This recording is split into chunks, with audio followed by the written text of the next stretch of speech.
ആയിരുന്നു. ശരിക്കും മാലാഖമാരെ പോലെയായിരുന്നു ആ കുട്ടികൾ. വളരെ നല്ല ട്രീറ്റ്മെൻ്റ് ആയിരുന്നു. വളരെ നന്നായിട്ട് വെൽ മെയിൻറ്റൈൻഡ് ICU ആണ്. അത് നമുക്ക് ഒരു വർക്ക് കൾച്ചർ ഇവിടെ നമുക്ക് ഫീൽ ചെയ്തിരുന്നു. ആ വർക്ക് കൾച്ചർ. നമസ്കാരം. Good morning. Good morning sir. Sergeant Ali. Thank you. ഒന്ന് സ്വയം പരിചയപ്പെടുത്താവോ? ഞാൻ അലി, PK അലി. ആദ്യം ഇന്ത്യൻ എയർഫോഴ്സിലായിരുന്നു വർക്ക് ചെയ്തിരുന്നു. ഒരു 15 വർഷം അവിടെ വർക്ക് ചെയ്തിരുന്നു. അന്നൊന്നും എനിക്ക് പ്രശ്നമൊന്നും ഉണ്ടായിരുന്നില്ല, ഫിറ്റായിരുന്നു. അത് കഴിഞ്ഞ് ഫിസിയോതെറപ്പിസ്റ്റായിരുന്നു. അത് കഴിഞ്ഞ് ഞാൻ സുൽത്താനേറ്റ് ഓഫ് ഒമാനിൻ്റെ മിനിസ്ട്രി ഓഫ് ഹെൽത്തിൽ സീനിയർ ഫിസിയോതെറപ്പിസ്റ്റായിട്ട് എനിക്ക് സെലക്ഷൻ കിട്ടി. അവിടെ 1 വർഷം കഴിഞ്ഞു. 2ാമത്തെ വർഷമാണ് എനിക്ക് ചെറിയ പ്രശ്നം.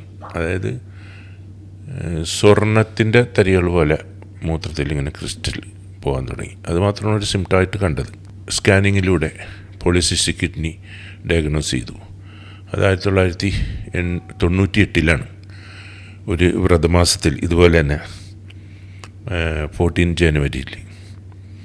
പിന്നെ അത് കഴിഞ്ഞിട്ട് അതിൻ്റെ കുറേ നാൾ വഴികളായിരുന്നു. അവിടുന്ന് പോകുന്നതിന് ശേഷം സാറിനെ ഞാൻ അന്ന് അമൃതയിൽ വന്ന് കണ്ടിരുന്നു. സാറിൻ്റെ ട്രീറ്റ്മെൻറ്റിലായിരുന്നു. എപ്പോഴാണ് ഈ ട്രാൻസ്പ്ലാന്റ് ആവശ്യം വന്നത്? ട്രാൻസ്പ്ലാന്റ് ആവശ്യം വന്നത് ട്രാൻസ്പ്ലാന്റിൽ മുമ്പായിട്ട് 2.5 വർഷം, ഏകദേശം ഒരു 2.5 വർഷത്തോളം ഞാൻ ഡയാലിസിലായിരുന്നു.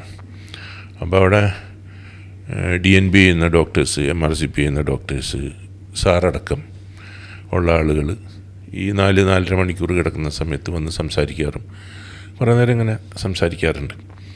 അപ്പോൾ ഇതല്ല ശരിയായിട്ടുള്ളൊരു ട്രീറ്റ്മെൻറ്റ്. നമുക്ക് ഇപ്പോൾ ഉള്ള അവൈലബിൾ ആയിട്ടുള്ള ട്രീറ്റ്മെൻറ്റ് ട്രാൻസ്പ്ലാന്റാണ്, കിഡ്നി ട്രാൻസ്പ്ലാന്റാണ്. അപ്പോൾ അതിനെനിക്ക് പ്രയാസമൊന്നും ഉണ്ടായിരുന്നില്ല. അതിന് പോകുന്നത് പിന്നെ വയസ്സിൻ്റെ ഒരു പ്രശ്നം ഉണ്ടായിരുന്നു. എത്ര വയസ്സായിട്ടുണ്ട്? അപ്പോൾ അന്ന് 68 ആണ്. 68 ആണ്.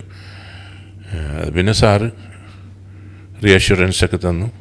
പിന്നെ അതുപോലെ തന്നെ ഇപ്പോഴത്തെ ഡെവലപ്മെൻ്റ് അനുസരിച്ച് നമുക്ക് ഏജ് ഒരു പ്രശ്നമല്ല, ദാറ്റ്സ് ഓൺലി എ നമ്പർ എന്നൊക്കെ ഉള്ളത് വന്ന്. പിന്നെ ഞങ്ങൾക്ക് പൂർണ്ണ വിശ്വാസം ഉണ്ടായിരുന്നു, സാറിൽ വളരെയധികം വിശ്വാസം ഉണ്ടായിരുന്നു. കിഡ്നി ഡോണർ എൻ്റെ വൈഫാണ്. വൈഫിന് വളരെയധികം വിശ്വാസമായിരുന്നു. അതാണ് ഇതിൻ്റെ ഒരു പ്രധാന കാരണം. ഞാൻ ഡയാലിസിൽ കിടക്കുമ്പോൾ 4-4.5 മണിക്കൂറൊക്കെ ഡയാലിസിൽ കിടക്കുമ്പോൾ എൻ്റെ വൈഫ് കോളേജിൽ നിന്ന് വന്നതിന് ശേഷം സാറിനെ വന്ന് ഒരുപാട് പ്രാവശ്യം ബുദ്ധിമുട്ടിച്ചിട്ടുണ്ട്.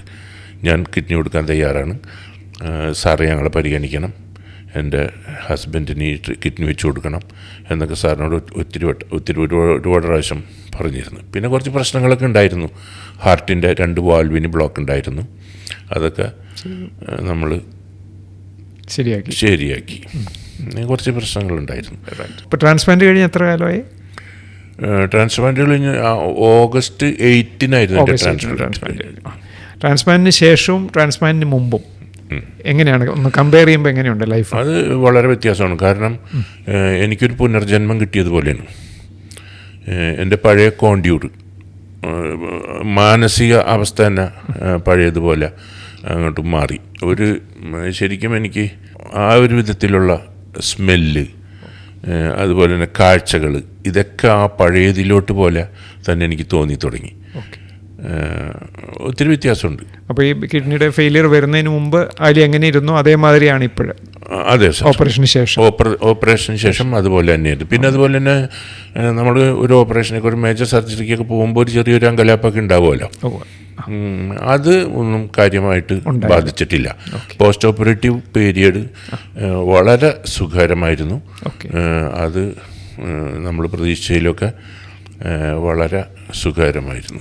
ഒരു പ്രശ്നം ഉണ്ടായിട്ടില്ല. ഓപ്പറേഷൻ കഴിഞ്ഞ ICUവിൽ എങ്ങനെ ഉണ്ടായിരുന്നു അനുഭവം? ICU നല്ല ട്രീറ്റ്മെൻ്റ് ആയിരുന്നു. ശരിക്കും മാലാഖമാരെ പോലെയായിരുന്നു ആ കുട്ടികൾ.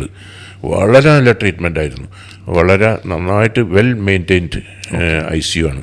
അത് നമുക്ക് ഒരു വർക്ക് കൾച്ചർ ഇവിടെ നമുക്ക് ഫീൽ ചെയ്തിരുന്നു. ആ വർക്ക് കൾച്ചർ എല്ലാ സ്റ്റാഫിലും ഫ്രം ഗ്രൗണ്ട് ലെവൽ മുതൽ സീനിയർ ഡോക്ടേഴ്സ് വരെയുള്ള ഇവിടുത്തെ ഈ ഹോസ്പിറ്റലിലെ സ്റ്റാഫിൻ്റെ ഇടയ്ക്ക് നമ്മൾ കണ്ടത് ഒരു വർക്ക് കൾച്ചറുണ്ട്. Everyone is equally good. അപ്പോൾ ആ വർക്ക് കൾച്ചർ മെയിൻറ്റെയിൻ ചെയ്യാൻ ശരിക്കും ഒരു സിസ്റ്റം ഉണ്ടെന്ന് എനിക്ക് തോന്നിയിട്ടുണ്ട്. ഓക്കെ. ICUലൊക്കെ കിടക്കുന്ന സമയത്ത് അത് നമുക്ക് വളരെ സാധാരണ ICU എന്നൊക്കെ പേടിപ്പെടുത്തുന്നൊരു ഒരു ഫീലിംഗ് ഉണ്ടാകാറുണ്ട്.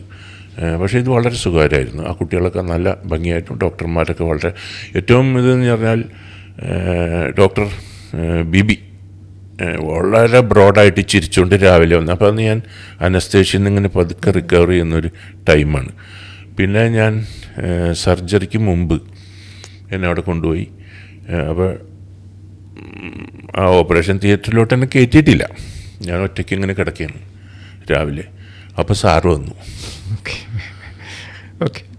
അപ്പോൾ എനിക്കൊരു മരവിപ്പായിരുന്നു. സാറ് വന്നു, എന്നോട് കുറച്ച് കാര്യങ്ങളൊക്കെ വളരെ നേരത്തെ രാവിലെയാണ്. പോണ സമയത്ത് എന്നോട് പറഞ്ഞു, അലിയ ദൈവം രക്ഷിക്കട്ടെ. അവിടെ ഞാൻ കുറച്ച് ഇമോഷണലായിപ്പോയി. അതെ, അത് പറയാൻ കാരണം ഡോക്ടർമാരും മനുഷ്യരാണ്. അവർക്ക് കാര്യങ്ങൾ ചെയ്യുവാൻ മാത്രമേ സാധിക്കുള്ളൂ. ഇതിൻ്റെ ബലമെല്ലാം തരുന്നത് വേറൊരു ശക്തിയാണെന്ന് വിശ്വസിക്കുന്ന ഒരാളാണ് ഞാൻ. അതുകൊണ്ടാണ് അങ്ങനെ പറയാൻ കാരണം. ഇപ്പോൾ എന്തെങ്കിലും അസ്വസ്ഥത എന്തെങ്കിലും ഉണ്ടോ, അതെയോ നോർമലായിട്ട് ഫീൽ ചെയ്യുന്നു? ഇപ്പോൾ നോർമലായി ഫീൽ ചെയ്യുന്നു. കിഡ്നി കൊടുത്ത വൈഫിന് എങ്ങനെയുണ്ട്?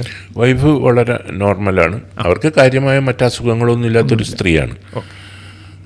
അപ്പോൾ അതുകൊണ്ട് അവർക്ക് പ്രശ്നങ്ങളൊന്നുമില്ല. കിഡ്നി ഡൊണേറ്റ് ചെയ്തുകൊണ്ട് അവർക്കൊരു വിഷമം ഒന്നും ഉണ്ടായിട്ടില്ല. She is very happy. In fact she is very happy. Okay, fine fine. Very happy. Because എനിക്കിത് ഡയഗ്നോസ് ചെയ്തപ്പം മുതൽ എന്നെപ്പോലെ തന്നെ ഇതിൻ്റെ പ്രത്യാഘാതങ്ങളൊക്കെ അനുഭവിച്ചൊരു വ്യക്തിയാണ്. ഇപ്പോൾ കോളേജിൽ തന്നെ രാവിലെ പോയിട്ട് ഞാനിവിടെ ഡയാലിസിസ് കിടക്കുമ്പോൾ 4:30 മണിക്ക് ഡയാലിസിസ് തീരുമ്പോഴേക്കും കോളേജിലത്തെ വർക്കൊക്കെ കഴിഞ്ഞ് ഓടി ഇവിടെ തിരിച്ചെത്തുകയും എന്നെ കൊണ്ടുപോവുകയും അങ്ങനെ 2.5 വർഷം എല്ലാത്തിനും അവർ കൂടെ ഉണ്ടായിരുന്നു. 60 വയസ്സ് കഴിഞ്ഞെങ്കിലും ധൈര്യമായിട്ട് വൃക്ക മാറ്റിവെക്കൽ ചെയ്യാം എന്ന് അലി വിശ്വസിക്കുന്നുണ്ടോ ഇപ്പോൾ? തീർച്ചയായിട്ടും. കാരണം എനിക്ക് വയസ്സ് എന്നെ ഒരിക്കലും എൻ്റെ മനസ്സിൽ ബാധിച്ചിട്ടുണ്ടായിരുന്നില്ല. പിന്നെ അതുകൂടാതെ ഞാൻ പറഞ്ഞില്ലേ, ഡയാലിസിന് കിടക്കുമ്പോൾ കുറേ നമ്മുടെ ഡോക്ടേഴ്സ് ഞങ്ങൾ കുറേ സംസാരിക്കാറുണ്ട്. അപ്പോൾ അവർ എൻ്റെ അടുത്ത് പ്രത്യേകം പറഞ്ഞിരുന്നു ഇതുപോലെ വയസ്സിൻ്റെ ഒരു പ്രശ്നം നോക്കണ്ട, അതിനുള്ള സംവിധാനങ്ങളൊക്കെ ഇപ്പോൾ നെഫ്രോളജിയിലുണ്ട്. അപ്പോൾ അതിനെപ്പറ്റി ഞാൻ അത്ര വറീഡായിരുന്നില്ല. എന്തെങ്കിലും വറി ആർക്കെങ്കിലും ഉണ്ടായിട്ടുണ്ടെങ്കിൽ ഇവിടുത്തെ ഡോക്ടേഴ്സിനാണത്. ഞങ്ങൾക്കുണ്ടായിട്ടില്ല. ഞങ്ങൾ അത്രയും വിശ്വാസത്തോടുകൂടിയും അതിൽ യാതൊരു ആശങ്കയില്ലാതെ ഇതിന് തയ്യാറായവരാണ്. ഞാനും എൻ്റെ വൈഫും എൻ്റെ കുടുംബവും എൻ്റെ 3 മക്കളും. അതിലൊരു ഒരു ഒരല്പം പോലും അതിൽ ഞങ്ങൾക്കൊരു ആശങ്ക ഉണ്ടായിട്ടില്ല. ഇന്ന് ഇവിടെ വന്നതിനും ഈ ഇൻട്രാക്ഷനിൽ പങ്കുചേരുന്നതിലും വളരെ നന്ദി. Thank you sir. വളരെ കൊല്ലം ഈ വൈഫ് ദാനം ചെയ്തവർക്ക് നന്നായി പ്രവർത്തിക്കട്ടെ എന്ന് ഞാൻ പ്രാർത്ഥിക്കുന്നു. Thank you sir. Thank you very much. Thank you sir.